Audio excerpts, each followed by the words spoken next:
มีอายุรุ่นราวคราวเดียวกันภาษาธรรมเมื่อวันสหธรรมิกทำกันนี้หลวงพ่อท่านประมูลสุจิวรยาอุบาวัดปัตตันเป็นเจ้าภาพม่วงครับเป็นยังมันมาจะไปบวชฟังก็มาพูดใจเย็นมันตกใจมันที่มานักก็โลกมันนั่งอยู่ตั้งใจฟังธรรมเนอะมานักตั้งพลังอยู่นะอิติปิโสวาเวปฏิเสวาเวปฏิเววาเวปฏิเสวานินิกระอุบาณิกาอภิชิโนโนไปตกน้ำพุพระแพทย์มาตานคนนู้นและนี่พระองค์มหาพรหมตนอกแอนถากดองแดงกระดานตองทำในทัดทองอันเป็นกองแห่งนักผาเจ้าสมณะศรัทธาเล่มูลศรัทธาบ้านเมืองลังขเจ้าขออาราธนาธรรมธรรมังอนุกรรมวิมังปัจจังอาราธนังกะโลมา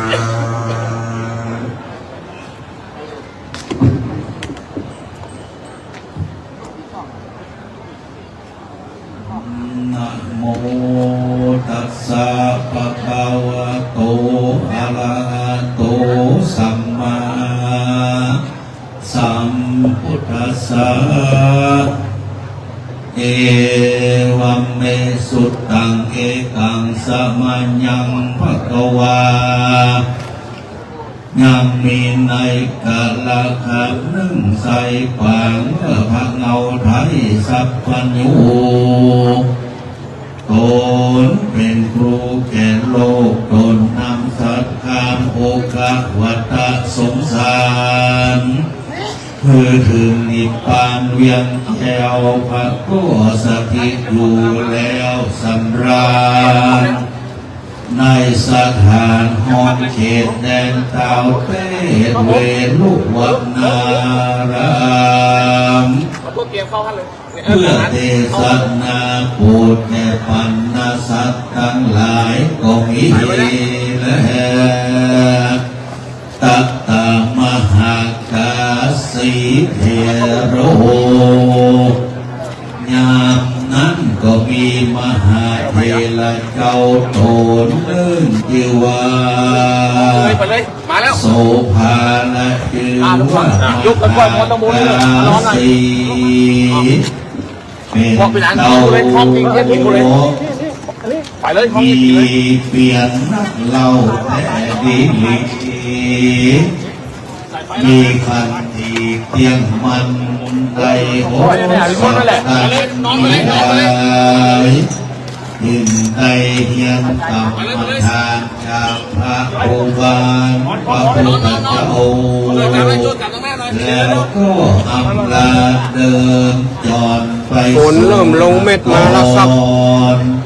เมืองใหญ่แห่งเต้าไทยสาวัตถีจำเรือนดีกว่าน้อยปฏิบัติตามข้อกรรมฐานอยู่ในป่าจา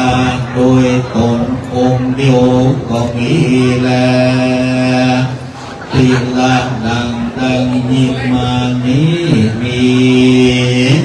ตั้งเศรษฐีชื่อว่าธรรมจิตติและนางเมียแห่งตนก็ชื่อว่านางมัทธิดายังมีลูกสาวหนุ่มน้อยนาชื่อต้อยโสภามีชื่อว่านางเทมาว่าอันและส่วนอันว่านอตันตะเทมาก็มีรูปโสภาอันงามฝุ่งใจลามทั้งหลายอันเป็นลูกเต่าไทยก็มีสิเนหาฝุ่งจักนาก็มาหุ่มหักมากนัก เพราะว่านางน้อยนาก็มีรูปงามกว่าคนตั้งหลายในโลกเขาจริงซอยโศกไขว้หาเท้าพาปาลาเมืองใหญ่ก็มีและตั้งโตปัทายาต่างแรกแต่นั้นไปบวชนางนงกันเทมาก็อ่านถ้ากรรมปามาเบียดเบียนบอกไว้นามีมัจจุราชไอสวยตานางโสภาวันถือว่าเอกมาก็ได้ตายโมละนามเมียนจ้าย้อนมัจจุราชความตายมายับตัวนางน้องไทยกันนามัจจุราชมาเอาตัวตนไปก็มีอันใดเว้นใดต่างผู้ยากไรและคนดีมันจ้างกองวีคือกอยก้าก็ควรประมาทละสาภายในอนัตตาตดตัวว่ายังบ่เท่ามันบ่ถึงวันตายยังเธอบ่ถึงที่วังไวนิเวศเหมือนดังนางน้อยนาเจมารูปนางโสภาเป็นปอยอายุยังหนุ่มน้อยบทลางนารีตักตายสักน้อยเพราะคำเวนมาเกาะจ่อห้อยปาไปนางใส่ใจตายจากหลักขาดเน่าไว้ตอมได้ฟุ้งมูยิงใจบอกควรประมาทว่าอายุก็ขาดตายไปควรดีควรควายหาตังจึงจ่อประกอบไปโดยตังดีสิ่งธรรมมีกล่าวไว้ควรรีบได้ปฏิบัติตามจักคือเรานาเป่งปอยหมดสลอยปาปากกรรมอันจักนำไปสู่เมืองเกี่ยวผู้เกษมใจจะแน่นาที่นี้จักอิตนาเตสนายังอานิสงส์บุคลายิ่งใจทั้งหลายได้มาเลือกสร้างทรงสักการนางโสมหือแจ้งก่อนจะและปุกกะละผู้ใดได้ทรงสักการคนทุกไรเห็นใจหาที่อยู่อาศัยบทใดจักใดอานิสงส์หาประมาณบ่ได้จะแลผู้ใดได้หากซากศพเกิดจักใดอานิสงส์300กับผู้ใดได้เผาซากศพที่ตายไปนั้นจักใดอานิสงส์32กับผู้ใดได้นำไปก่อนหน้าเมื่อได้หามศพไปนั้นก็จะได้อานิสงส์800กับผู้ใดได้ปีกองทรงเสพไปนั้นก็จะได้อานิสงส์300กับและผู้ใดได้ตามหลังไปส่งพิปัจจาก็จะได้อานิสงส์250กับกะแลผู้ใดได้บวชก่อนนาโสมก็จักได้อานิสงส์800กับและผู้ใดได้เกิดที่ได้ทรงสังศพสังศพสังโสสังสักทรงสการผู้ตายแล้วก็จักได้เกิดเป็นเทวบุตรเทวดาในวิมานคำและมีนางฟ้า6 คนแวดล้อมเป็นปริวาร ผู้ใดได้ทรงสักการศพพ่อศพแม่แห่งพระองค์ อายุเริ่มมาแล้วครับเริ่มแห้ ผู้ ง จะได้อานิสงส์6 โกณกันว่าหายจากเมืองบนก็จะได้เกิดเป็นเทวบุตรเทวดาและนางฟ้าเล่นโกดเป็นปริวารจะแก่ผู้ใดได้ทรงสร้างทรงสักการปู่ย่าตายายแห่งตนก็ตักมีอานิสงส์6 โกฎจะแลแม้นว่าผู้ใดได้เผาญาติกาพี่น้องก็ดีได้เผาญาติก็ดีได้เผาผัวก็ดีพ่อแม่ส่งสการลูกเต้าหลานเล่นก็ดีคนผู้นี้ก็จะมีอานิสงส์นักวายาจะแลนิติตังที่ยาอันกล่าวเทศนายังอานิสงส์เสียศพพระองค์ทรงเสด็จ โอสาธุสาธุไว้สาธุพุทธสาการเจ้าอนันตผลจะเพื่อประทับมาวัจเกียรติหนึ่ง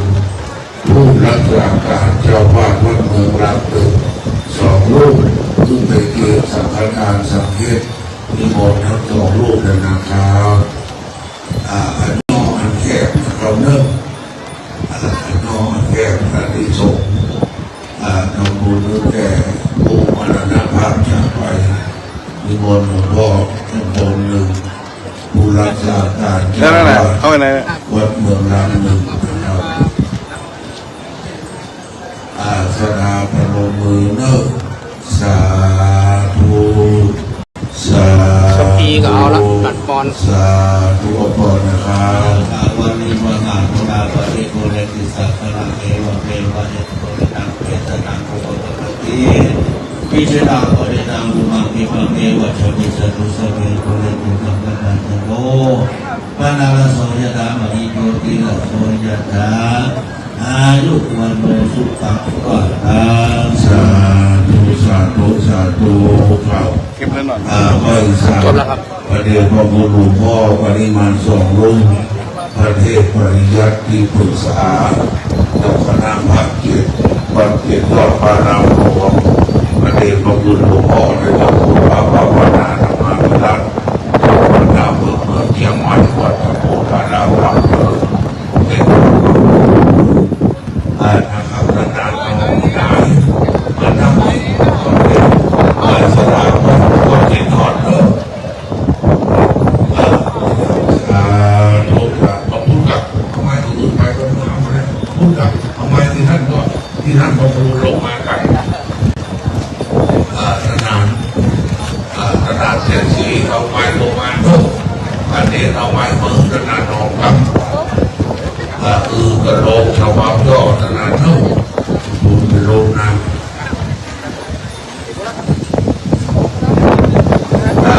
เด็กที่น้อยเอาขันนุ่มอุ้มขันวัดต่างๆอุ้มขันสุมาคนกันนานๆเป็นสีมาแก้ขันด้วยขันที่นั่นเก็บไว้คนเอาตัวแทนวัดต่างๆอาจารย์วัดเมืองรักมาเนอะสถานังโนนมมือมาจากประชาชนขอโทษเงินก็โกดมาเนอะ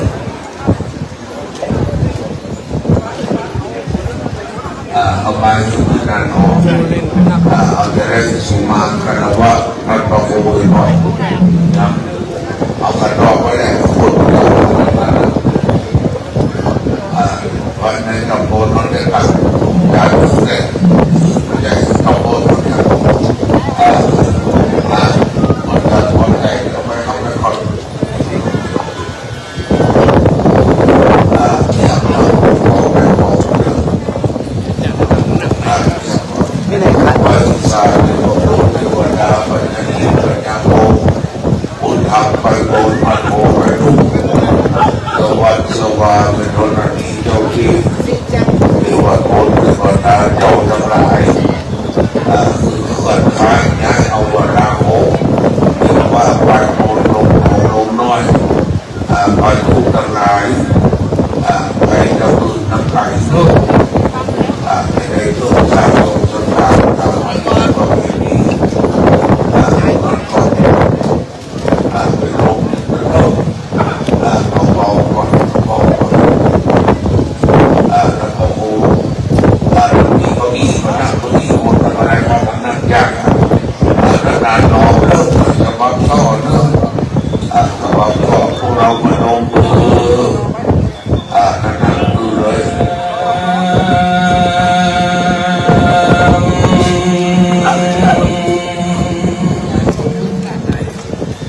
ดังลอ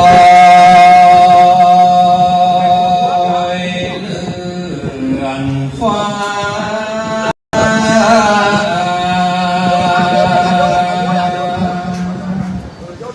มา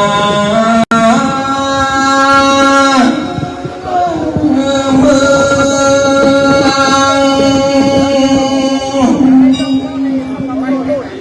ทิศวิมา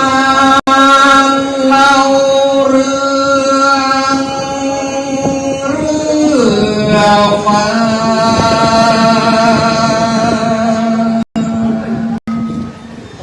แก้วแสง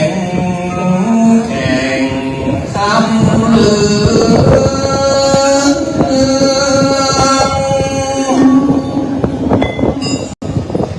ลิ้นหล่องาม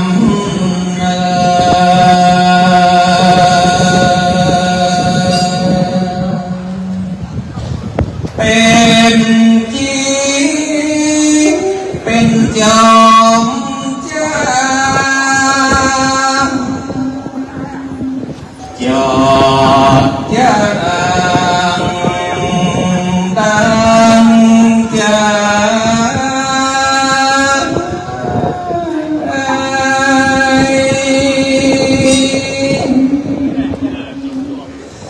สะอา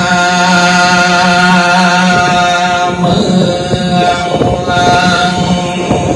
ใหญ่น้อยเอ่ยแจ้งแถลงไอ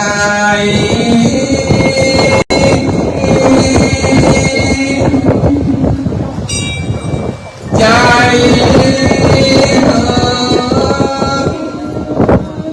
ใจ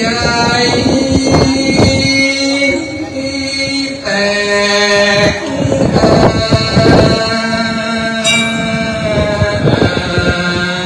หยวนโลเหมือนจักแตกเป็นผงปันบ้าน้ำตาหยวนปังอาบ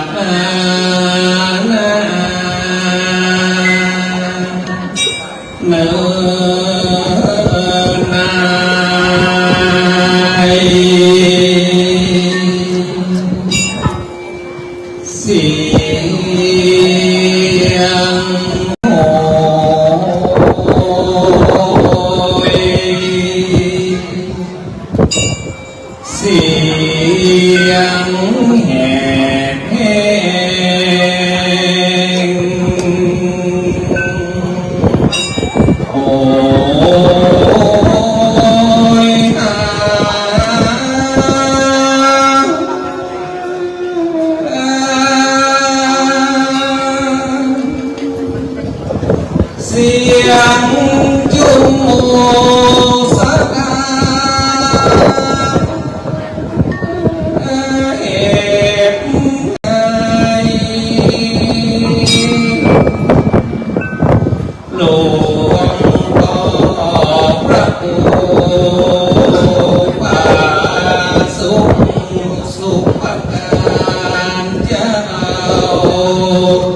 อย่า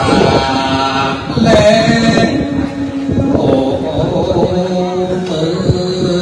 องโอนลา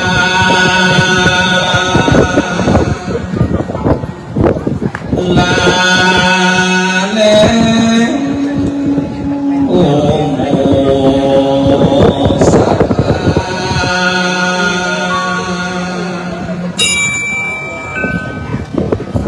ลากุติวิหารศาลาหลังกว้าง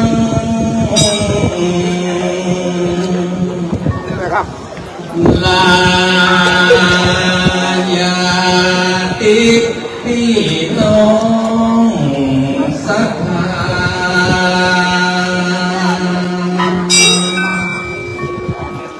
ลาคณะสังฆาเจ้า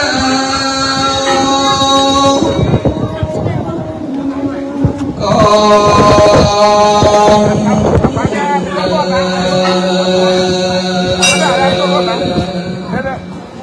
อานิจจังปัจจัยเตียงมันหนอสัจจ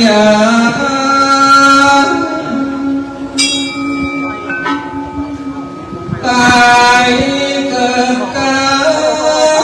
พินดามันจะดูดเลี้ยงความท่านพระครูผาสุข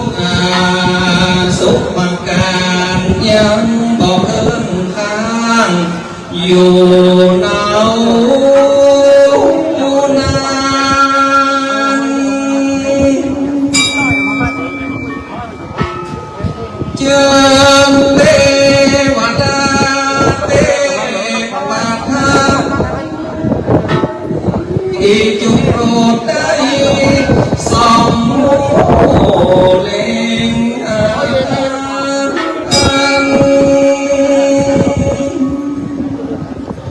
นำดวงวิญญาณ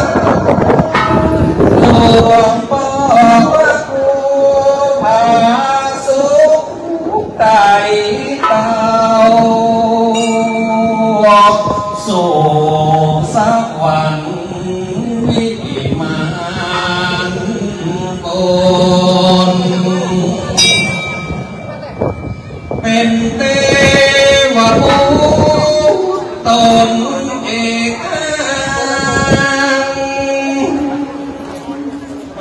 เสพสร้างเสยโอ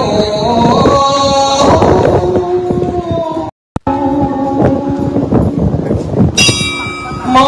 ดห่วงกังวล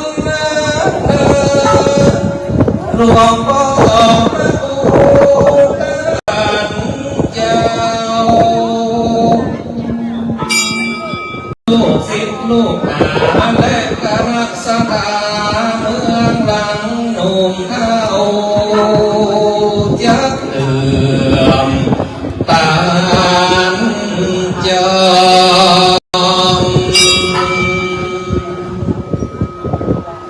ตุกมาดไม่ได้มาลาตายต่อ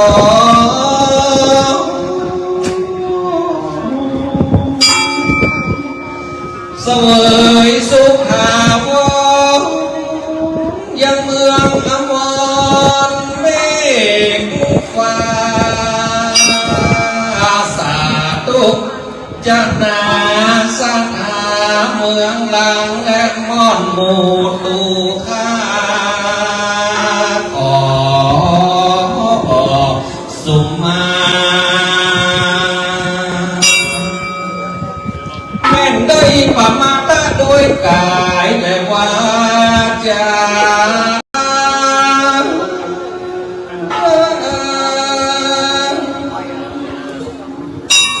มโน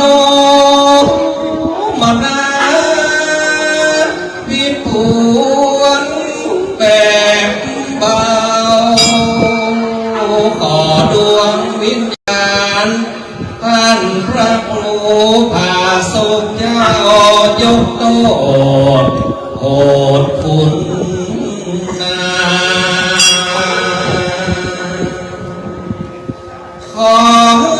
เป็นสุขเลิศล้ำอยู่บนผาศาสตร์ที่งามตา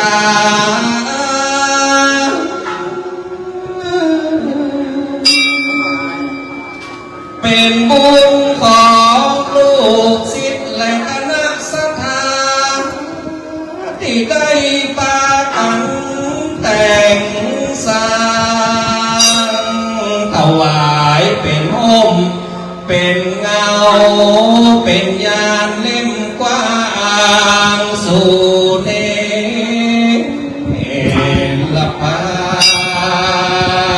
นแม่นป่าละมีไปแก่กล้าได้พลิกไว้วายหน้ามาเกิดในโลกสงสารขอนิมนต์ดวงวิญญาณมาเกิดในสันฐานมนุษย์แห่งห้องได้มาบวชในพระพุทธศาสนาอยู่ยังวัดวาเมืองหลังแห่งห้องนี้นะ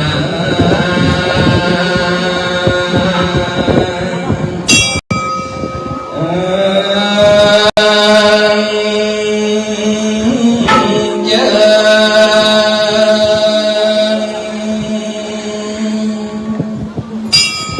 สรีระร่า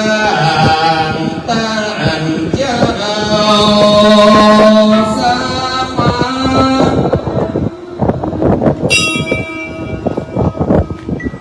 ท่านพระครูผาสุขสุขกันไต่เต้าขอคือได้ไหลเลื่อนเพื่อนเข้าสู่ห้องแห่งสุขสันต์อย่าได้อะไรลงไหลอยู่เฝ้าอาวาสเมืองหลังนี้นะผู้เวทนาสู่สุขติรักสันสมบัติฝันจุงใดข้ามสงสา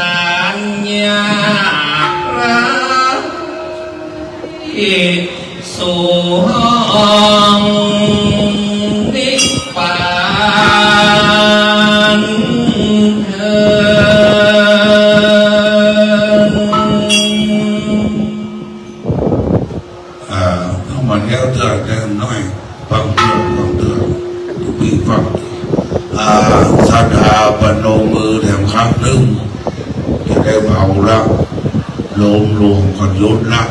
มาเปิดฟังควรปนมมือเนิ่ลูกพระลุงเดนวัดหมู่บุญ100 กว่ารูปพอไปทำประสาททุลุสุริโยอันว่าพระสุริยะอันเดเจ้าอันธรรมคำอิโตได้เสด็จกายอันต่อเมืองหลังปัทังประแพงพระนครเชียงใหม่แก้วกว้างล่ำลอยสามมอน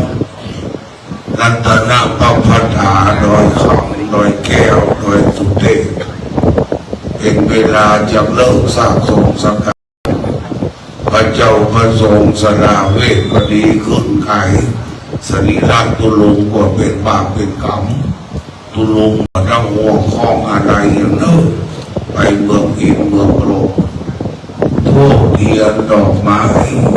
กราบน้อมไหว้บูชาแสดงคารวะขมาโตสาต่อท่านพระครูอาสุสุภการตุลุงสำราญสุภาจาโรเจ้าหากได้ผิดผวนขบวนแบบเบ้าจีมโนในล่วงแล้วขอจูงขมาคือครากาแก้วอดโตดื้อทุกคนความดีนอกนั้นอันเป็นกุศลขอคือบันดลทักษาปกเก่าส่วนบุญใดๆคณะสงฆ์ภาค7เชียงใหม่ตะปูนแม่ฮ่องสอน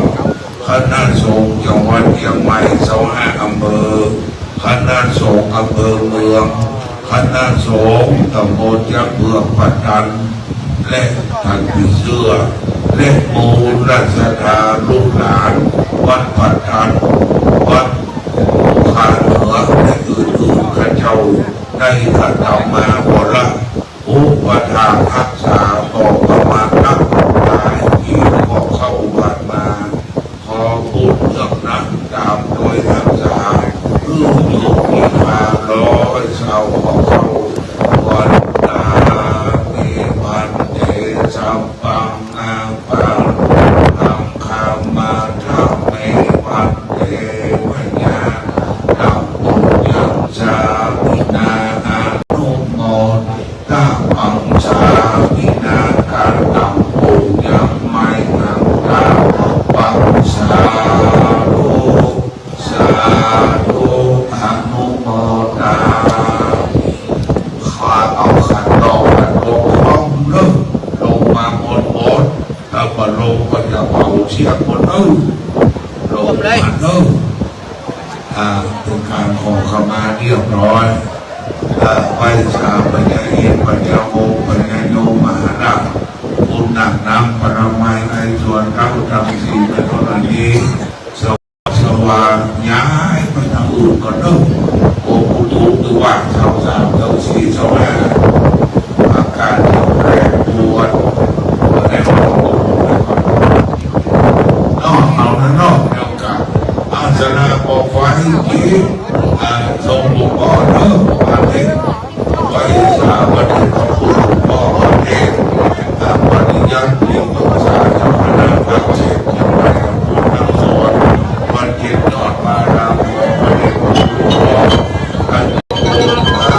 บางวันเรามาที่ได้เจ้าคณะเมืองจีนชายนครหลวงพ่อเริ่มเอ็นน้องของนักสู้จากจีนจีนตัวเองแล้วจีนไปแล้ว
ไปแล้วเนอะ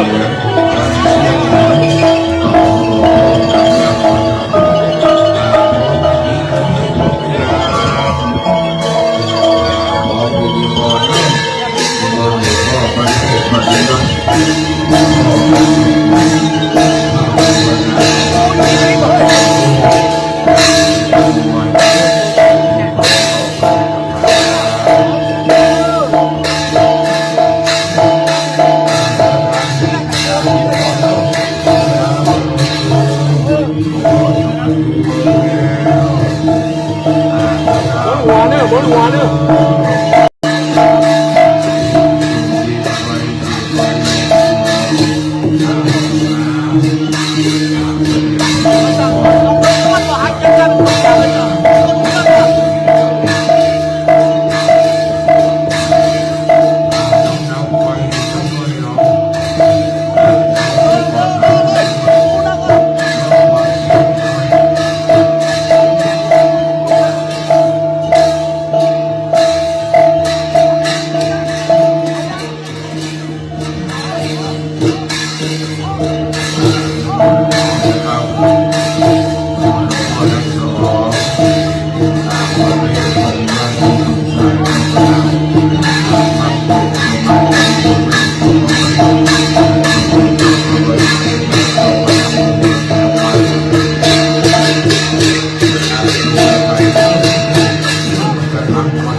ใส่ไฟมุนเนี่ยนี่ถอยหน่อยนี่ถอยหน่อยอ๋ออันนั้นก็คู่กับกลัวไหมเพลงประสาทไหวเนอะมันถ่ายตัวเก่าเลยตะเกียบนะก็เอาถ่ายผมก็อย่างนี้ได้อ่ะเป็นตัวน้องกะฮะเป็นไหน กดไหนฮะเออ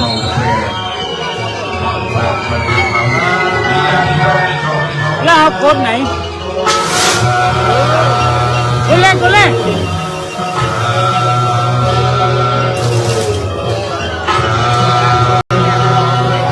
กดกด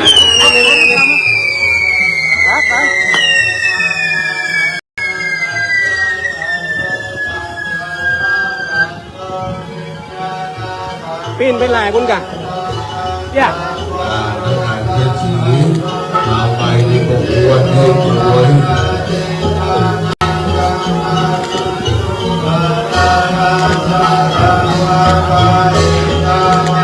ยี่มันหันแล้วเนาะตรงประมาณเล็กเดียวนะ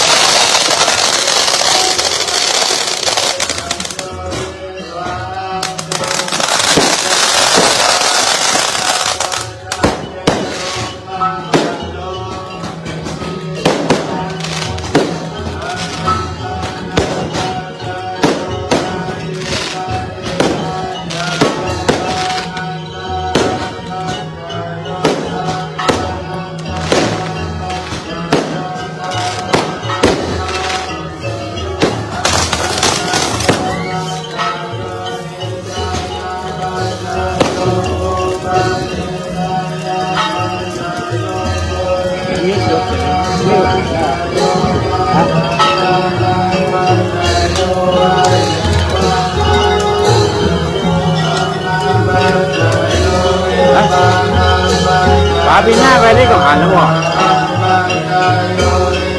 ตรงประมาณเล็กเดียวนะ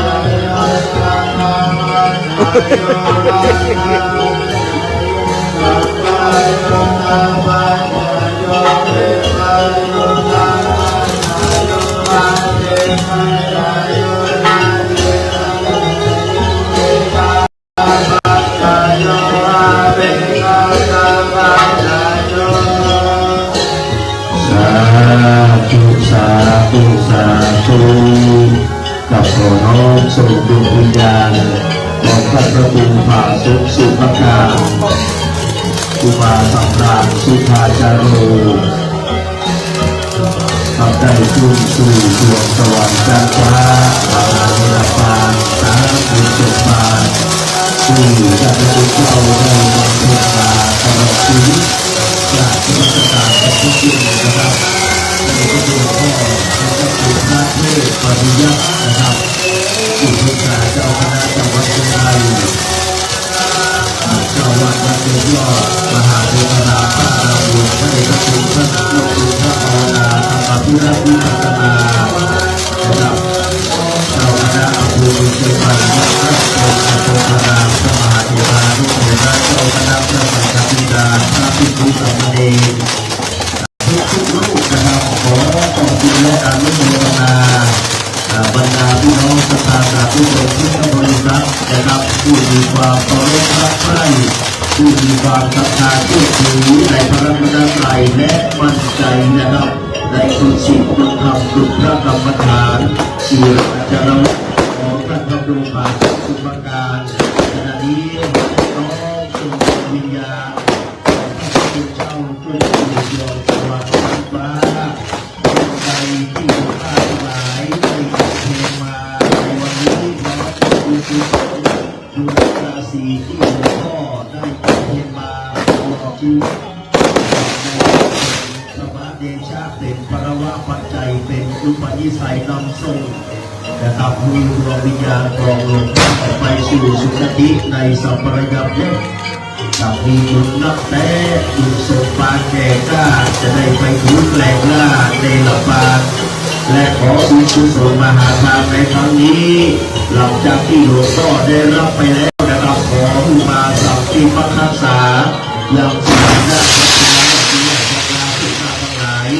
นะครับทุกผู้ทุกคนทุกตนทุกองค์นะครับผู้มีความผาสุกศีลสวัสดิ์ที่พัฒนามงคลการดำรงตนเป็นคนดีของพระศาสนานะครับทำไปรุ่นทำไปรุ่นนะครับทำไปรุ่นไปเรื่อย ค่อยๆครับค่อยๆนะครับดอกไม้ก็ได้นำประดับประดานี่ครับขอเป็นเชื้อเพลิงอย่างดีก็กับวังไฟที่เอามาวางก่อสวยงามนะครับวันนี้ก่อนโดนไฟเผาไปแล้วช่วยกันนะครับคืนไปสู่นะครับภาคทั้งสี่เช่นเดียวกันนะครับครับคุณมาผ่าสุภการนะครับก็จะมีเลิกดับไฟนะครับดับไฟก่อนเลยเลิกทางด้านหน้านะครับทางหน้านี่ดับเลยนะครับทางด้านนี้ดับเลยนะครับทางด้านนี้ดับเลยนะครับห้องมันไหม้จากตำบลมาเลยนะครับทางด้านนี้นะครับดับเลยนะครับให้ไหม้จากตำบลลงมาเรียบร้อยนะครับขอบคุณนะครับก็ใจเยอะนะครับดับเลยนะครับทางด้านนะครับเป็นยอดจากยอดประสาทลงมาก็นะครับค่อยๆเลื่อนดูนะครับนะครับรับเลยนะครับรับเลยนะครับที่ด้านหน้านี้ขอรับเลยนะครับท่านประตูบอกว่าสำนักงานเขาบอกโอ้ล่ะทำสัญญาแล้วบอกนะครับจะค่อยเลี้ยงไปแบบนี้ก็มีปัญหาเลยนะครับขอบคุณนะครับที่น้องเราใส่แม่ได้ก็ใส่เยอะนะครับที่อยู่ใกล้ๆบริเวณปราสาทจะไม่เข้าใกล้นักรับไปนะครับเรื่องความปลอดภัยเลยนะครับและก็จะได้สะดวกสบายครับพนักงานเจ้าพนักงานดับเพลิงนะครับจะได้ฉีดน้ำจะได้เลี้ยงน้ำปลูกนะครับ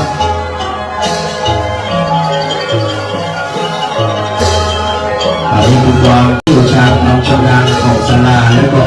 นะครับทางด้านผู้มีส่วนเกี่ยวข้องนะครับเอาเป็นกองเชียร์ขอเอาใจช่วยด้วยนะครับกับสลากที่มีความเชี่ยวชาญแบบนี้นะครับเห็นไหมนะครับขอบคุณพระครูตลอดซับโดยหน้าดร.ยกมือด้วนวิชยุทธบุญพรนะครับ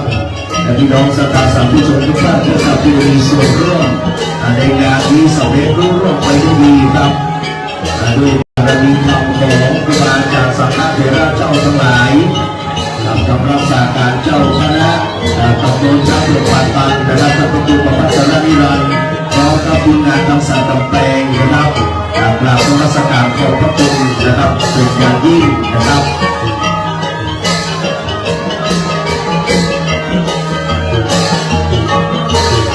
กับพี่น้องพอด้วยแล้วก็คือมาติดธรรมะเลยนะครับชีวิตของคนเราก็มีต้องรีครับหรือว่าจนหรือว่ารวยจะตามใจนะครับก็จะเข้าสัมภาษณ์เหมือนเดียวกันครับหลวงพ่อพระครูภาสุภการ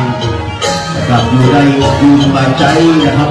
68 ปีนะครับถึงเวลาจะได้สู้ยืนสู้แล้วนะครับในทุกคำพูดที่ผ่านมานะครับในการร้องเพลงพระราชทานเพลิงศพนะครับเราก็ได้ยินพระสงฆ์พระเจ้ามาเทศมาสวดนะครับ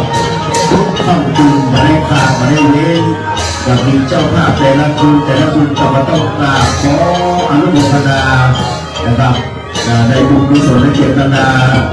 เจ้าภาพสังฆทานที่ถวายพระสงฆ์องค์พระเจ้าในวันนี้ที่ได้เมตตามาสวด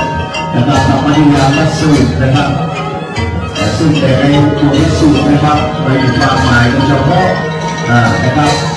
พระเพียงพระรัตนคาเป็นสุดท้ายนะครับฟังตั้งกว่าดูน้อยนะครับตอนนี้นะครับไปเพื่อลงจิตแล้วถ้าถอยห่างได้ถอยไปเลยครับถอยไปเลยเนอะอย่าอยู่ใกล้เด็ดขาดนะครับกับมันมีลมมาด้วยครับมีปัจจัยที่ตัวแปรที่ควบคุมมาได้นะครับคุณน้องขยับได้ห่างเลยนะครับหรือว่าย้ายไปที่อื่นเลยนะครับกับฟังตรงขวาตรงนี้นะครับกับฟังตรงเหนือเลยครับถ้าย้ายเลยนะครับเข้าที่ปลอดภัยนะครับในเซฟโซนเลยนะครับกับดูบอลลงใจเลยนะครับตอนนี้ไฟเริ่มจะติดแล้วนะครับเพื่อจะต่อยมันติดแล้วก็จะมีเวลาลงพัดมานะครับทำไฟตะบนลงมาเรียบร้อยแล้วแบบนี้นะครับนี่ผมก็ได้ยอดแรงนะครับไม่ลงมาเป็นชั้นนะครับ3 ชั้น5 ชั้น7 ชั้น9 ชั้นนะครับ ตอนนี้เป็นเรื่องเลี้ยงน้ำนะครับเพื่อจะไม่ลงมาควบคุมโดยพนักงานนะครับดับเพลิงที่มีความชำนาญนะครับและต่อสารานะครับทีมงานของผู้งานเวทนะครับดูแลความเรียบร้อยเอาของแก่ตัวบรรดาพ่อพี่น้องเริ่มจะไปอยู่ใกล้นะครับแม้แต่ไปเมียเพราะว่าแม้แต่ไปเมียแม้เพียงเล็กน้อยอย่าประมาทใกล้แฟนดีเพราะว่าจับดีเรื่องตับคนมากรุ่นดีเริ่มตับนั้นดีทีตั้งด้วยใครนะ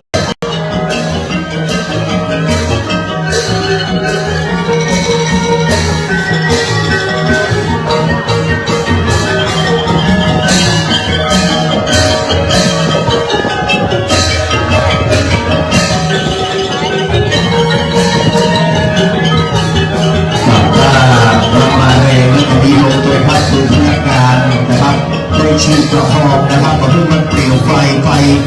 ที่หลังคาบ้านพี่น้องที่อยู่ใกล้ๆนะครับแค่ก้อยเลี้ยงนะครับเอกประมาณ1 ตันนะครับแค่ก้อยชีเยอะนะครับเปลี่ยวไฟเนี่ยนะครับตีนะครับมันเป็นไฟเดียวแม้เพียงเล็กน้อยนะครับเพื่อผู้ประมาทนะครับที่เราต้องชีนะครับนะเสร็จก่อนต้องแปลต้นลงนี่นะครับพี่น้องเอาก่อนดีได้เลยก็ดีเลยนะครับย้ายที่เลยนะครับย้ายที่เลยนะครับพนักงานควบคุมการดับเพลิงมันจะค่อยๆฉีดเลี้ยงลงมานะครับดูว่าถ้ามันมีไฟมานะครับมีลมกับพลูมานะครับ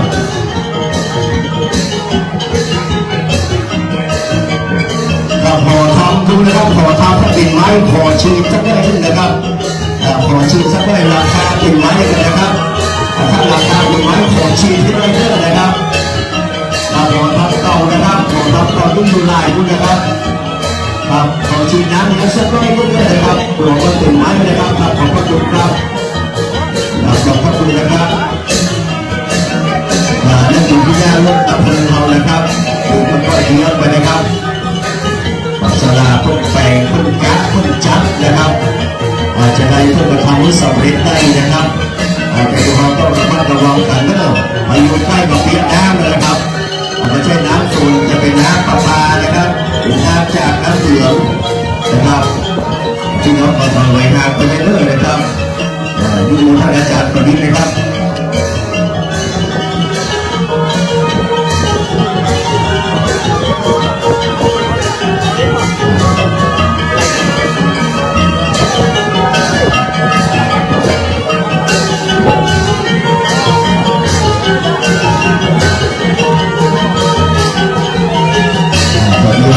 ก็ฉีดน้ำเยอะนะครับ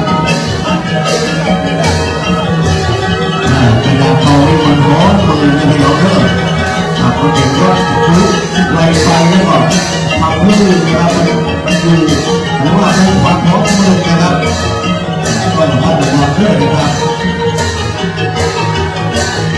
นี่มาปล่อยลงมาได้2-3 ตอนนะครับจะเข้าสู่ระยะปลอดภัยแล้วนะครับแต่ก็ประมาณมาได้ครับเป็นมาเป็นเชือกอะไรกันนะครับ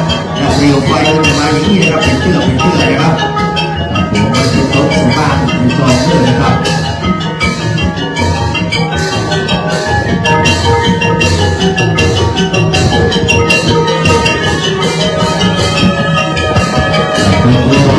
ดูความเรียบร้อยการที่มาเป็นเชือกนะครับ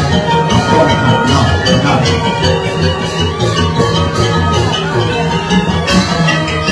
ถ้าเราเห็นด้วยนึงนะครับเห็นด้วยนึงนะครับเริ่มมาแล้วครับค่อยๆนะครับค่อยๆลงมาเพราะว่าจากส่วนน้อยมาถึงส่วนใหญ่นะครับในส่วนหนาไฟก็จะเริ่มแพงขึ้นนะครับไฟก็จะเริ่มแพงขึ้นเนื่องจากว่าวัสดุมันนักนะครับวัสดุมันนักนะครับในโซนนี้นะครับจะเป็นโซนที่หนาและมีหลายด้านนะครับมีทำไฟจะเริ่มแพงด้วยนะครับ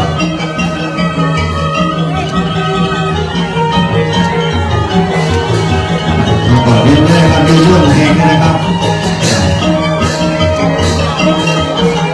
อันนี้ดูที่เราขอเลยครับที่เรานะครับเอาครับอีกค่อยๆเนื้อเอาครับเรื่อยๆนะครับปล่อยนะ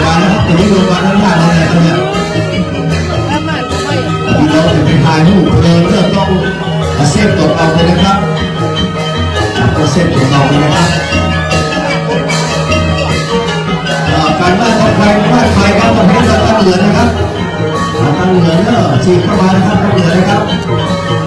ฉีดตั้งกระดิ่งหน้าไฟหน้านี่นะครับฉะนั้นนะครับขอบพระคุณครับแต่ทุกคนแค่นี้เนาะครับเปลี่ยนไปได้ครับเริ่มจะเข้ามาสู่สรีระร่างของหลวงพ่อพระครูบาทรงสุภการแล้วนะครับ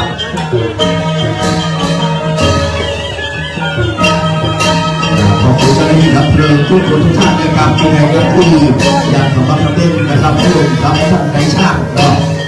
สลาทั้งหลายนะครับเป็นทีมงานของผู้นำสลาเวทนะครับจากลำพูนนะครับ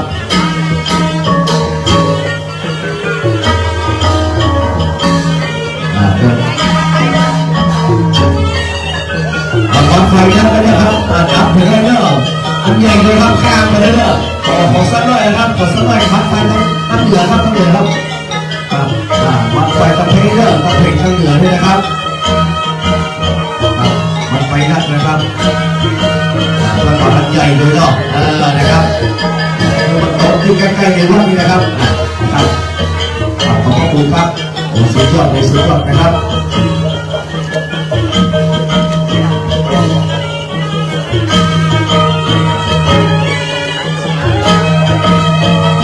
ปราสาทใหญ่แล้วก็จะเหลือปราสาทน้อยนะครับ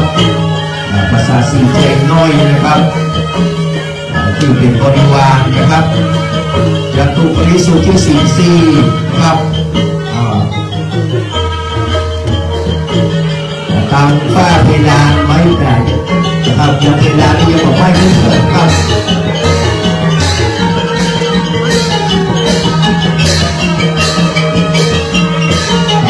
4 ต้นนะครับจะรู้ไปสุดที่14นะครับตั้งแต่นะครับสำรวมในพระปฏิโมกข์นะครับสำรวมในอินทรีย์เนาะค่อยๆนะครับเอาไปค่อยนะครับตัวที่เป็นเกลียวไว้นะครับจีนเอาไปค่อยนะครับเอาจีนรับค่อยๆเอาไปใกล้นะครับต้องจีนเข้าไปแล้วจีนเข้าตัวที่เป็นเกลียวไว้นะครับมันตกที่ในวัดเราโตแล้วนะครับแล้วสุดยอดเลยแบบนี้นะครับนี่ใกล้ๆแล้วน้องนะครับเราพรุ่งนี้ไปเวลาของวันเพ็ญพักทีประตูครูบาสองล้านนะครับตั้งแต่7 โมงเป็นต้นไปนะครับได้นิมนต์พระสงฆ์พระเจ้าจำนวน4 รูปมาสู่ขอนะครับซึ่งเรายืนเป็นเตะชั่วคราวนะครับจะเป็นนักสู้ของเรียวไวนะครับ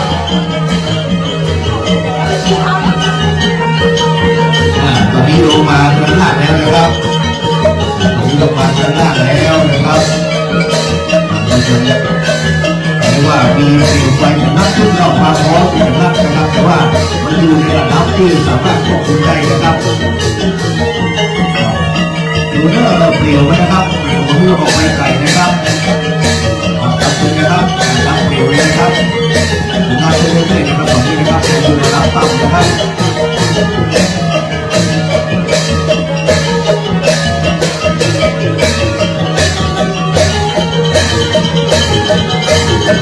เรื่อยๆนะครับ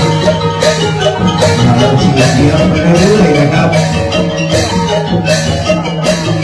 ขอบคุณทุกท่านพี่น้องศรัทธาเรื่อยมันไปไหนรอบแล้วก็ดีฟ้าอากาศนะครับสุดท้ายก็มาอำนวยนะครับความสะดวกด้วยเช่นเดียวกันนะครับในความตั้งใจของสมณศรัทธาและบุรศรัทธาวัดเกิดของเรานะครับในส่งสการการข้ามหลวงพ่อพระครูบาทุกจักรการจากประเพณีแบบเป้าโบราณนะครับเกือบจะครบแล้วนะครับนี่ก็เปลี่ยนไฟได้มาถึงที่โรงนอกโรงนะครับที่บรรจุสรีระร่างนะครับของหลวงพ่อที่บรรจุด้านล่างในด้านบนนี้นะครับ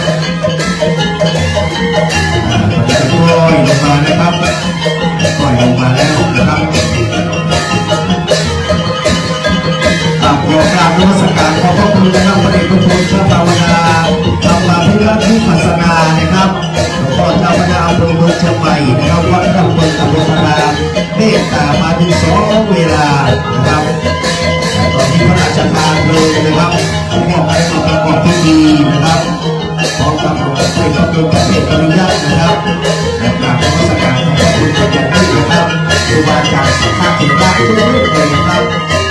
สุสามเณรก็ไ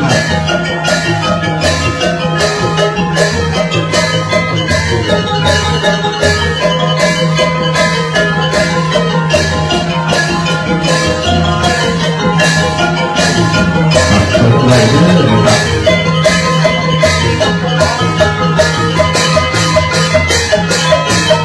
ตอนนี้ลงมาเป็นชั้นนะครับถึงที่ลงแล้วนะครับถึงที่ลงหรือว่าลงแล้วนะครับมีชั้นล่างกับชั้นอื่นนะครับแล้วก็มีหลัวอยู่ด้านล่างนะครับหลัวเขาที่เขาช่วยกันนี่นะครับได้บูชากันนี่นะครับได้เปลี่ยนสิ่งที่ทรงสรีระร่างนะครับของท่านพระครูบาสุสุภการพร้อมกับจิตดวงวิญญาณไปสู่สวรรค์ชั้นฟ้าในสัพพะยภพนะครับได้พบกับพระนิพพานนะครับประสบการณ์ที่หลวงพ่อได้สร้างส่งเอาไว้ถึงชื่อว่าสำราญนะครับสุดเราก็สำราญนะครับแล้วก็สุภาพเรียบร้อยกับสุภาจาโรมีความประพฤติศีลาจารวัตอาจารวัตเรียบร้อยนะครับ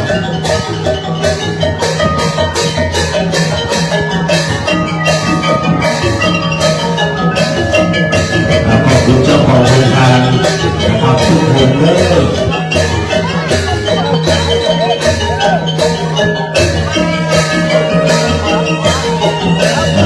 เลี้ยงดูปู่เสือ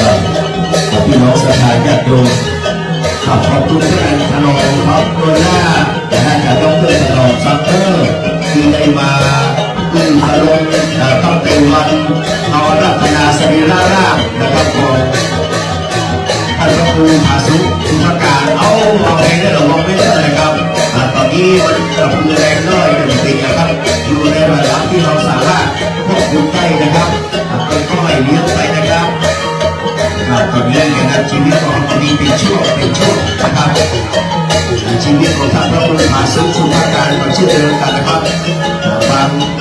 วันของนวดบางวันของนวดบางเวลาก็มีความสุขบางเวลาก็มีความทุกข์นะครับแต่ในที่สุดเพราะว่าไปก็ตามแต่นะครับก็จะมีสภาพที่บุคคลจะนะครับความเจ็บความแก่ความเจ็บความตายนะครับนี่ค่อยๆเยอะๆนี่จะแห้งแล้วนะครับนี่จะแห้งแล้วนะครับจะแห้งอยู่ในระดับความสำเร็จไปปล่อยเข้ามาในรูปเนอะนะครับตับแล้วเสียงตับตุ้มๆค่ำๆนะครับเดี๋ยวประสาทน้อยสิ่งเพลงนี้ก็เป็นบริวารจะไปด้วยนะครับ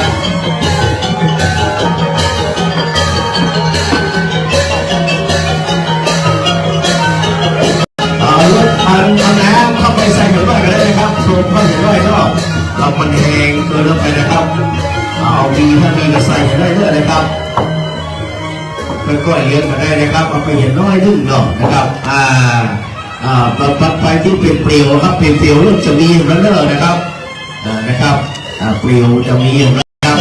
ค่อยๆครับเอาช่วงนี้ก็สบายใจได้นะครับเราจะสำเร็จลุกไปได้ดีนะครับโดยบุญบารมีของท่านพระครูภาสุสุภการนะครับรองครูบาอาจารย์สังฆเถระด้วยเมตตามาร่วมกันในวันนี้นะครับในตั้งจิตอธิษฐานนะครับหรือรับบัตรทุกตัวทุกองนะครับว่าลูกหลวงพ่อไปสู่สุคติในสัมปรายภพนะครับพนักงานเจ้าหน้าที่อำเภอเฮานะครับทำหน้าที่อย่างสุดยอดนะครับ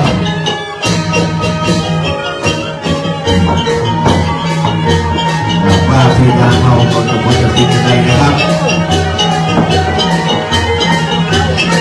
ก็เลยนะครับระวังเปลวไฟเนอะมียาศีรษะระวังด้วยนะครับมันตกมาไก่เนื้อสามเณรทุกท่านนะครับดูตัวนะครับทั้งน้ำไฟเนื้อได้ทั้งน้ำทั้งไฟต้องระมัดระวังนะครับระมัดระวังนะครับฝากมันทำให้นะครับมันเหนือได้เลยนะครับส่วนมากลมจะมาทางเหนือนะครับมีส่วนที่สุดแล้วนะครับตอนนี้นะครับมาที่ส่วนที่สุดแล้วนะครับอยากจะไปลงไปยื่นหัวที่ซูมนะครับ ที่ได้ประชุมไว้ด้านล่างนะครับจะฟื้นนะครับที่มีสรีระร่างนะครับของหลวงพ่ออยู่นะครับ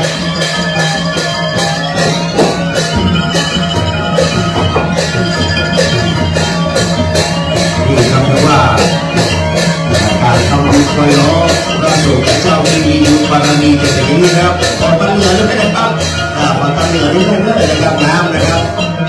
ขอตั้งเหนือน้อยนะครับเปลวไฟแห้งใหญ่นะครับนี่นะครับทุกท่านช่วยกันพอไปด้วยนะครับช่วยกันพอเลยครับสมมติว่าเอาไปร้อนเต็มแต่ที่อะไรจะเกิดขึ้นนะครับนี่คือความรอบคอบนะครับของผู้เขาทั้งหลายนะครับต้องชื่นชมก่อนนะครับเราได้ช่วยกันการนะครับการเต้นแล้วแบบยกเต้นไว้ก่อนที่เราจะมีการประชุมเติมนะครับรวมทั้งนะครับหน้าเทียมดอกที่เราปลูกไว้ครับก็สามารถเอาไปใช้ในงานอยู่ได้อยู่นะครับ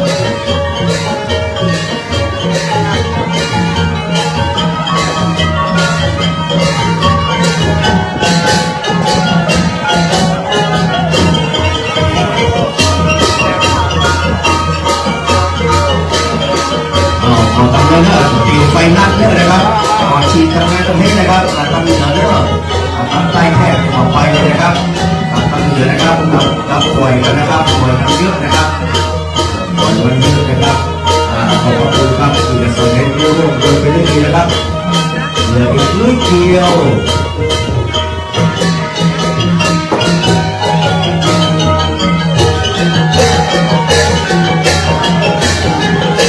รถไฟบนหัวกระดิ่งนะครับยังสู้โทรศัพท์ที่ไฟคือโทรศัพท์มาได้นะครับดังนั้นต้องระงับกับจิตใจนะครับผู้มีเมตตาเป็นนักยังหลวงพ่อที่สำราญนะครับผู้มีความเมตตาเป็นที่ตั้งนะครับไปไหนก็มีของฝากมีของแจกที่เราพี่น้องศรัทธาญาติโยมอยู่ตลอดเวลาจากนี้ไปเราจะได้เห็นแค่รูปภาพถ่ายของท่านพระพุทธเจ้าเอาไว้ดูต่างหน้าจากนี้เป็นต้นไป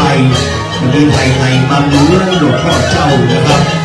ได้มีทั้งที่มุขมงคลที่วิหารราชวิหารดวงแก้วสารบาทจอดแปลงสามเณรรุ่นเจ้า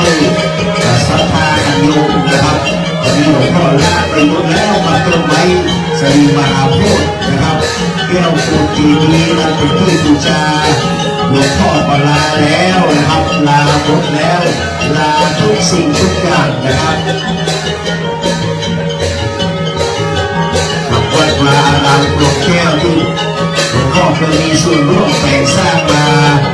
วันนี้หลวงพ่อขอลาไปก่อนเลิกนะครับขอให้คนที่อยู่ข้างหลังนะครับได้ซื้อได้ทอดได้ทำหน้าที่แทนและขอทุกคนนะครับตั้งจิตตั้งใจทำตัวเป็นคนดีของครอบครัวของสังคมและของประเทศชาติหลวงพ่อขอฝากเอาไว้นะครับให้ญาติโยมทั้งหลายได้ช่วยกันทำนุบำรุงวัดวาศาสนาคือคงอยู่สืบไปนะครับ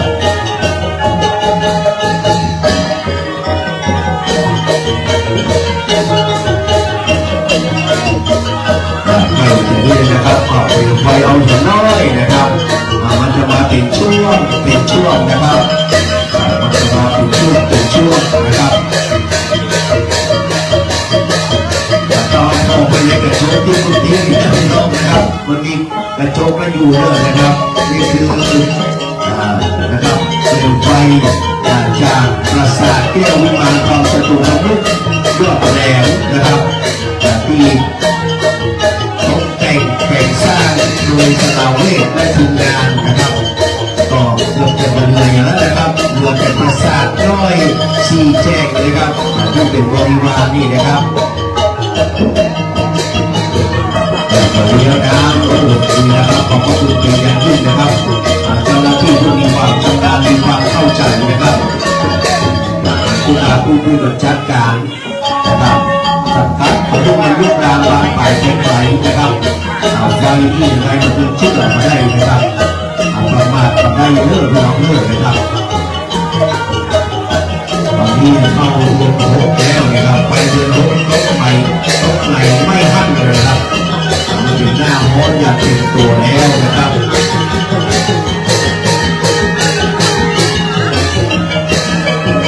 เชวัติจะมาทำฟังโกชยาวัฒนามสุเวงด้วยว่านะครับดังนั้นวันเวลาวารีไม่มีค่าแล้วก็ไม่มีค่านะครับโบราณว่าน้ำทุกให้รีบตักตัวผ่านวันประกันรุ่งช้านะจะเสียสัพเพราะวารีที่ปล่อยไปนะครับวันเวลาของเราผ่านไปเรื่อยๆนะครับทุกคนบอกนะครับใกล้ป่าช้าเข้ามาทุกคนเหมือนกันนะครับทุกวันสัมภาระนั้นเป็นสิ่งที่มาปั้นมาเชื่อนะครับเราก็สามารถจะมีเรื่องที่จะมาค้นหาได้นะครับคนบอกว่าถึงเวลาตามด้วยใครก็ช่วยไม่ได้ต่อให้หอกขึ้นไปสู่สวงสวรรค์ก็ต้องจับพลาดออกจากวิมานเพราะโรงพยาบาลท่านได้รับสิ่งหนึ่งนะครับ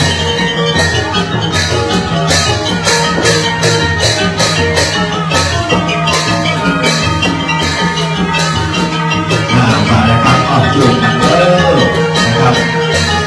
จุดนะครับอยู่ในด้านพื้นระยะพื้นเลยนะครับอยู่ในระดับพื้นนะครับอยู่ในแท่นอยู่ในตัวนะครับดีนะครับพี่น้องชีวิตของเราที่มันมีสักอย่างนะครับสุดท้ายนะครับพวกเราจะช่วยกันมาเก็บอัฐิ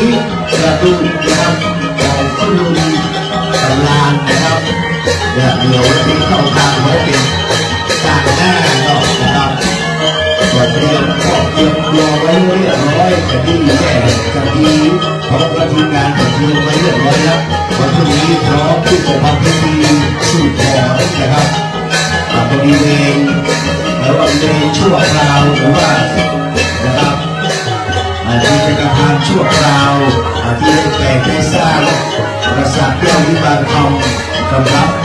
นะครับประชุมเพลิงสรีระร่างของหลวงพ่อพระพุทธาสุสุภการนะครับเกือบจะสำเร็จนะครับขอบพระคุณเจ้าหน้าที่ทุกคนทุกท่านนะครับยังลากไปไหนไม่ได้ทุกอย่างนะครับจนกว่าที่มันจะอยู่ในระดับนะครับขอบพระคุณพระพุทธเจ้าครับทุกรูปเลยนะครับ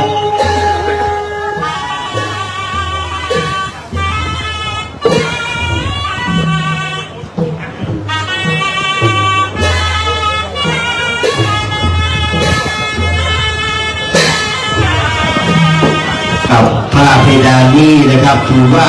ศักดิ์สิทธิ์นะครับเนื่องจากว่าไม่ไหม้ไฟปกติต้องไหม้นะครับแต่อันนี้ไม่ไหม้วันพรุ่งนี้จะเป็นของขวัญนะครับคือกับบรรดาพ่อพี่น้องที่มาช่วยงานจะตักเป็นก้อนน้อยๆใส่นะครับเรียกว่าใส่ซองพลาสติกไว้น้อยๆนะพ่อเนาะนะครับในเรื่องของแจกคือกับบรรดาพี่น้องไปกับบูชาก็มาเป็นอย่างนะครับ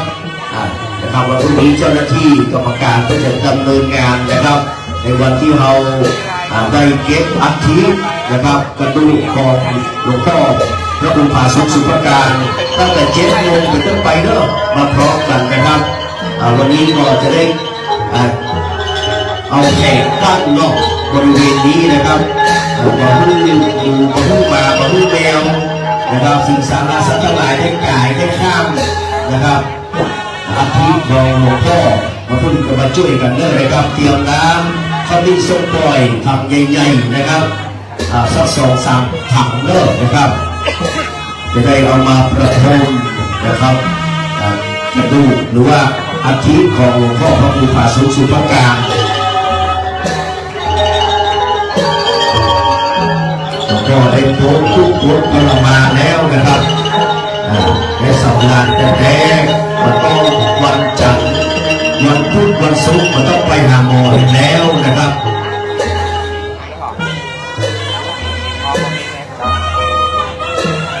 หลวงพ่อได้อานิสงส์นะครับจากการทำบุญสุนทานของหมู่เฮาท่านทั้งหลายนะครับไปเรียบร้อยแล้วนะครับหมู่เฮาได้อุทิศบุญกุศลอย่างเต็มที่ในทุกค่ำคืนที่ผ่านมานะครับขอบคุณคณะกรรมการ นะครับของวัดเมืองลำท่านประธานนะครับท่านประธานคณะกรรมการอาจารย์ชัยวิทย์นะครับอาจารย์ดรวันอาจารย์พันดีด้วยนะครับแล้วก็ตลอดจนถึงท่านประธานดีนะท่านประธานนะครับคุณลุงสาวท่านดรนะครับหลายคนหลายท่านนะครับที่ได้มาช่วยกันในครั้งนี้กับกลุ่มแม่บ้านสตรีกลุ่มนักนะครับที่มาช่วยกันนะครับตั้งแต่วันแรกๆของการที่หลวงพ่อได้บูรณะภาพไปเมื่อวันที่24ธันวาคมนะครับปีที่แล้วเราจะช่วยกันมาตลอดนะครับในสาระจะรู้ปัจจัยทายธรรมนะครับได้ช่วยกันอย่างเต็มที่นะครับวันนี้เราได้ทำพิธีเกือบจะ100%แล้วนะครับวันพรุ่งนี้มาช่วยกันเก็บอาทิตย์เด้อตั้งแต่7 โมงเป็นต้นไปนะครับมาโผล่มาปล่อยท่านประธานมาซ่อหายเราปิ้งตรงนี้นะครับช่วงนี้นะบริเวณที่เราเป็นเข้าเป็นทางนี่นะครับอาจจะเป็นอย่างทางเข้าไปเด้อนะครับช่วงนี้เราจะมาเกี่ยวเนาะเกี่ยวไม้กินแล้วกินขี้นะครับกินขี้แล้วก็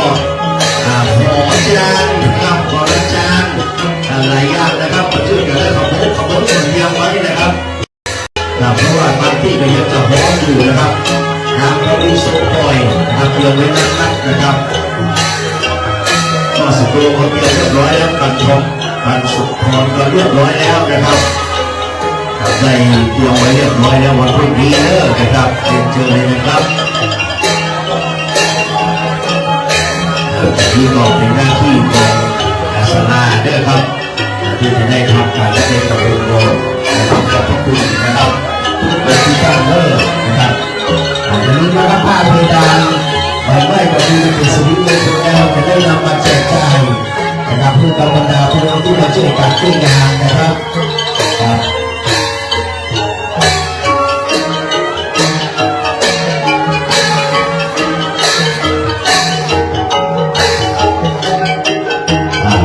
ทุกภาคส่วนก็ตั้งแต่ท่านพระคุณเจ้าเป็นต้นไปนะครับทุกเรื่องเลยนะครับแล้วก็สิงดาลูกเจ้าพ่อสิงดานะครับบรรดาเฮ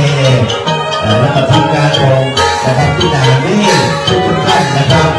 แล้วก็พี่น้องศรัทธาวัดเมืองนำต้นเมืองบ้านนะครับบรรดาแนววัดและแนววัดจำลองวัดนายุนะครับแล้วก็ศรัทธาผู้หลักทางเมืองเลยนะครับที่น้องจราจรที่มาดูแลความเรียบร้อยเรื่องการจอดรถจักรยานขอบคุณท่านอาจารย์ชัยฤทธิ์ที่อนุเคราะห์เรื่องสถานที่ที่โรงเรียนอนุบาลกับโรงเรียนหลังวัดที่จอดรถนะครับขอบคุณท่านสนาโตนะครับแล้วก็แนวแล้วก็เป็นผู้เชี่ยวชาญนะครับของวัดเรื่องล่างเนาะผู้เชี่ยวชาญผู้ของห้องซัพพอร์ตนะผู้ของผู้ชำนาญการนะครับเจ้าหน้าที่ชาปนสถานขอบคุณนะครับสถานีดับเพลิงการพาณิชย์จังหวัดเทศบาลนครเชียงใหม่นะครับขอบคุณท่านนายกนะครับอัศดีด้วยก็ได้เป็นประธานในวันนี้นะครับขอบคุณท่านผู้บริหารสาธุการแล้วขอบคุณทุกท่านที่มีส่วนร่วมทุกงานนี้สำเร็จลุล่วงไปด้วยดีนะครับโรงทานโรงเจ้าภาพทุกนะครับทุกท่านนะครับที่ชื่อดีชื่อดีวันนี้นะครับคุณบารมีของท่านได้สำเร็จแล้วนะครับอนุสาวรีย์จากการพระราชทานโคศกนะครับหลวงพ่อพระครูผาสุขสุภาการนะครับได้สำเร็จด้วยไปด้วยดีทุกสิ่งทุกประการนะครับอาจจะมีสิ่งเล็กน้อยนะครับที่ทำให้เราตื่นเต้นในการเผชิญกับลมฝนนะครับขอบคุณแม่จันทรีนะครับที่มาเลี้ยงน้ำเต่าหู้ทุกวันนะครับน้ำเต่าหู้ปากช่องโขงแม่คุณดำสุดทิพย์อะไรด้วยนะครับขอบคุณและอนุโมทนาครับที่นักชาเลยนะครับทุกท่านกรรมการเราทุกคนทุกท่านเลยนะครับที่ได้ช่วยกันนะครับ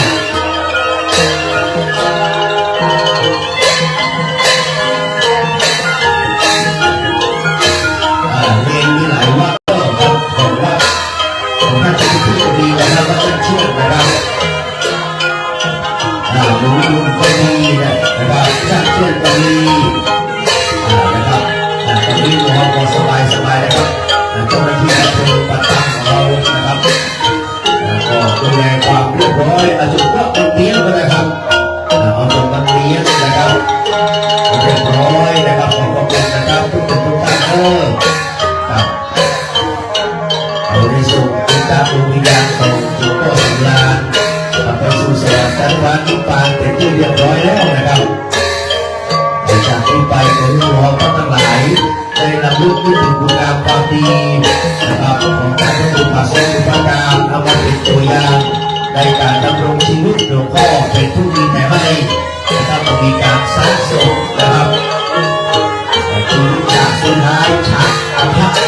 สุดท้ายก็คือมีเงินแค่300 บาทนะครับที่ตัวที่หนึ่งนะครับหลวงพ่อเป็นพระที่มาสร้างสมนะครับเป็นที่ให้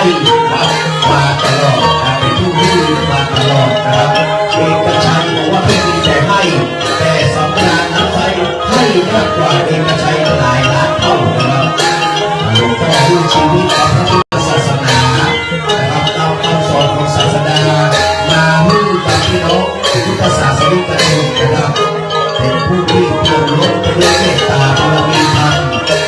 นะครับในงานครั้งนี้มีพระสงฆ์พระเจ้าสหธรรมิกนะครับตลอดถึงเพื่อนร่วมรุ่นตั้งแต่พระสิงห์มาครับดับไฟเนาะหลวงพ่อเป็นอะไรที่โมจรนะครับอันนี้เป็นคุณงามความดีหลวงพ่อถึงได้มาเป็นพระสังฆาธิการเป็นเจ้าอาวาส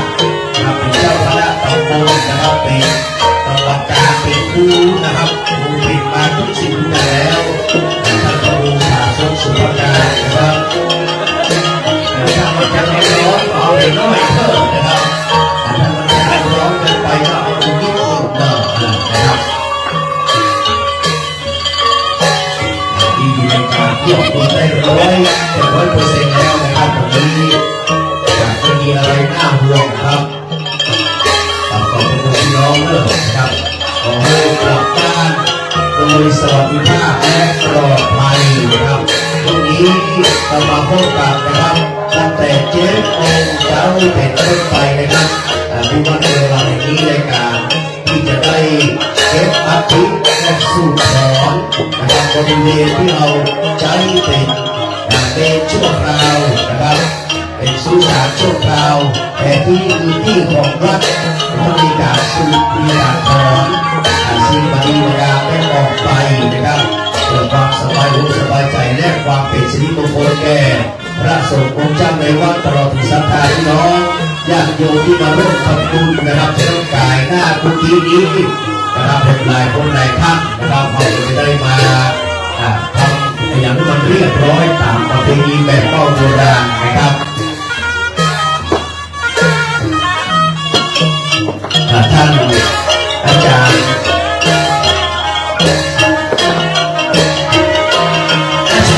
รู้จักประดิษฐ์นะครับชิ้นดาววังโสเจ้าว่าต้องจะไปจะร้องเล่นทุกเลยเนาะครับคือร้องเล่นเครื่องเสียงด้วยนะครับอันนี้ก็ต้องกราบนมัสการขอบพระคุณกับเครื่องเสียงของท่านอาจารย์ประดิษฐ์นะครับและละเว้นไปมาได้แน่นอนนะครับตั้งแต่งานใหม่ๆแล้วนะครับผมก็ได้เล่าหลายสิ่งหลายอย่างนะครับแล้วก็แนวคิดของท่านพระครูประทับสารดีรันนะครับท่านพระครูชัยวสุนทรท่านพระครูใบดีกาพระดลเนาะหลายคนหลายท่านนะครับหลายรูปหลายองค์ท่านพระธิกาพระครูนะครับสมุทรจัตุทิพย์ฉัตรโกท่านพระครูไก่พลอยนะครับสามเณรพระภิกษุสามเณรเนาะได้ช่วยกันเต็มที่พระครูทองสองวรคุณหลวงพ่อพระครูสุจิตวรยาได้ตามมาโดยตลอดนะครับเราเตรียมสัมภาระในวันพรุ่งนี้เรียบร้อยแล้วนะครับน้ำก็เย็นไปเรื่อยๆหน่อยแล้วนะครับที่จะเสี่ยงและรับเตรียม2 เสาอย่าง2 อันนะครับสร้างที่เป็นบริวารในการกินแจงนี่เพื่อให้2 แจงไปนะครับก็จะ คนละนะครับมันอยู่ที่นะครับสลายเป็นยุ้งไปไม่ได้นะครับไฟมันแผ่เชื่อนะครับถ้าสลายยุ้งไปไม่ได้ไฟมันอะไรครับ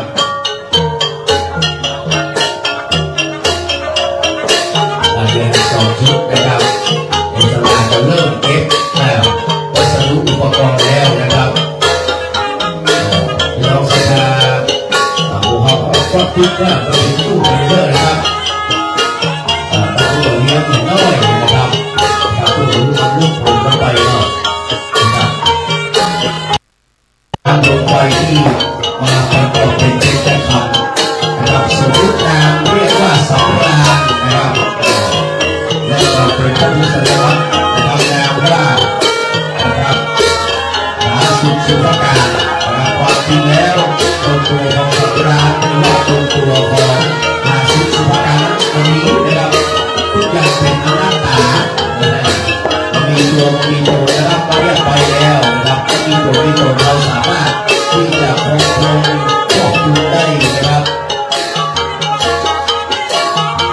สุดท้ายแล้วครับลองดูกันนะครับเดี๋ยวสุดท้ายก็จบแล้วนะครับเป็นการเลี้ยงกันไปเรื่อยๆนะครับขอบคุณเด้อ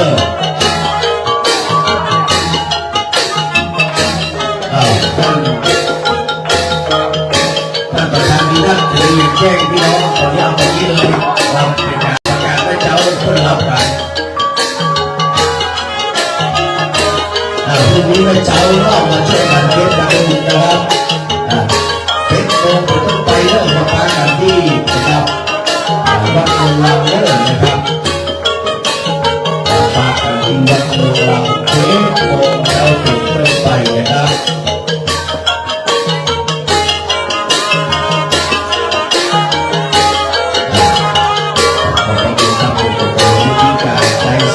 ไว้เพียงเท่านี้นะครับขอพรุ่งนี้พักทำไมครับที่วัดออนไลน์นี้ในการเก็บอัฐินะครับของพระบรมสารีริกธาตุและกับสืบต่อนะครับ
ครับ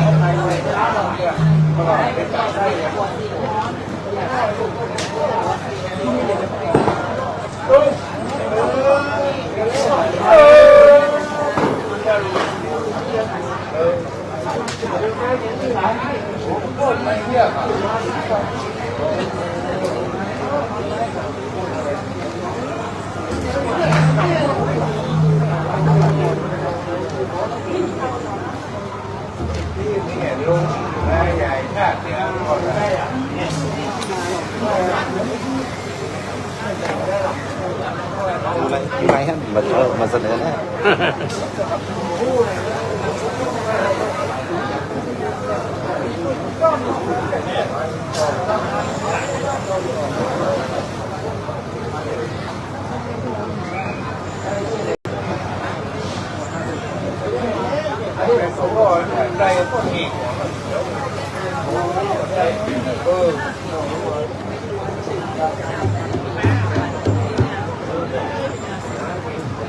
Vàng rồi đấy.